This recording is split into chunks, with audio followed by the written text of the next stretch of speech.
আসসালামু আলাইকুম। আজকে আমি কাঁকরোলের খুবই মজাদার একটি রেসিপি করব। আর এই রেসিপিটি আমি আমার বিয়ের পরে আমার শাশুড়ি মায়ের কাছ থেকে শিখেছি। মা খুব মজা করে এই রান্নাটা করে আর আমরা খুব পছন্দ করে খাই। চলেন তবে রেসিপিটা আজকে আমি আপনাদের মাঝে শেয়ার করি।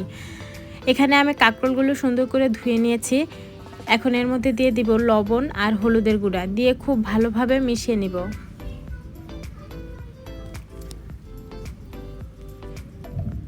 এই তো মেশানো হয়ে গেছে। এখন আমি একটা স্পেশাল মশলা তৈরি করে নেব। সেটা এখানে দিয়ে দিলাম 2 চামচ রসুন বাটা আর 2 চামচ মরিচের গুঁড়া। আমরা সাধারণত রসুনটা আগে ব্লেন্ডার করে ফ্রিজে রেখে দিই, কিন্তু এই রান্নাটার ক্ষেত্রে রান্নাটা যখন করবেন তখনই সাথে সাথে বেটে নিতে হবে বা ব্লেন্ডার করে নিতে হবে, তাহলে এর রান্নাটা খুবই মজা হয়। এখন মেশানো হয়ে গেছে, এটা এক সাইডে রেখে দিব। আর চুলায় একটি ফ্রাই প্যান বসিয়ে দেব। এর মধ্যে পরিমাণ মতো তেল দিয়ে দিব। তেলটা একটু গরম করে নিব।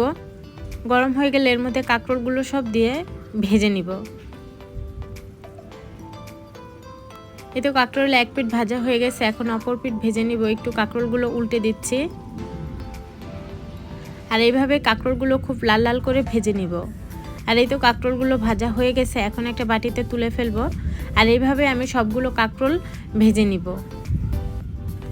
আর এই তো সবগুলো কাঁকরোল ভাজা হয়ে গেছে। এখন কাঁকরোল ভাজার তেলে দিয়ে দিব পরিমাণ মতো পেঁয়াজ কুচি। পেঁয়াজটা হালকা একটু ভেজে নিব। আর এই তো পেঁয়াজটা ভাজা হয়ে গেছে, এখন এর মধ্যে যে মশলাটা বানিয়ে রেখেছিলাম রসুন আর মরিচের গুঁড়া দিয়ে, সেটা দিয়ে দিব। দিয়ে পেঁয়াজের সাথে খুব ভালো করে তেলের মধ্যে একটু টেলে নিব। আর এই তো তেলের সাথে খুব ভালো করে টেলে নেওয়া হয়ে গেছে। এখন এর মধ্যে দিয়ে দিলাম জিরার গুঁড়া, লবণ আর হলুদের গুঁড়া। আগেই তো মরিচের গুঁড়া দেওয়া আছে, তাই আর মরিচের গুঁড়া দেওয়া লাগবে না। সামান্য একটু পানি দিয়ে দিলাম যাতে মশলাটা পুড়ে না যায়। এখন খুব ভালো করে কষিয়ে নিব। আর এই তো মশলাটা কষানো হয়ে গেছে, এখন এর মধ্যে আগে থেকে ভেজে রাখা কাঁকরোলগুলো দিয়ে মশলার সাথে খুব ভালো করে মিশিয়ে নিব।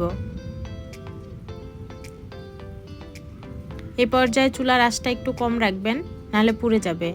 আর এই তো মিশিয়ে নেওয়া হয়ে গেছে, এখন এর মধ্যে পরিমাণ মতো একটু পানি দিয়ে দেবো। যেহেতু কাঁকরোলটা ভাজা আছে, এমনিতেই সিদ্ধ হয়ে গেছে, তাই বেশি পানি দেওয়া লাগবে না, অল্প পানি দিলেই হবে। আর এই তো পানি দিয়ে এখন 5 থেকে 7 মিনিটের মতো রান্না করে নিব।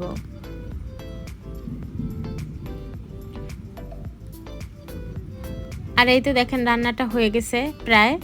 এখন এর মধ্যে দিয়ে দিব কাঁচামরিচ ফালি। কাঁচামরিচ দিয়ে খুব ভালো করে একটু মিশিয়ে নিব।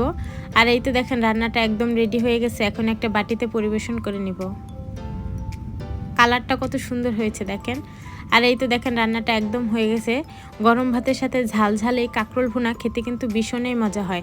রেসিপিটি কেমন লাগলো সবাই জানাবেন। আবার কোনো নতুন রেসিপি নিয়ে হাজির হব আপনাদের মাঝে। ততক্ষণ ভালো থাকবেন। আল্লাহ হাফেজ।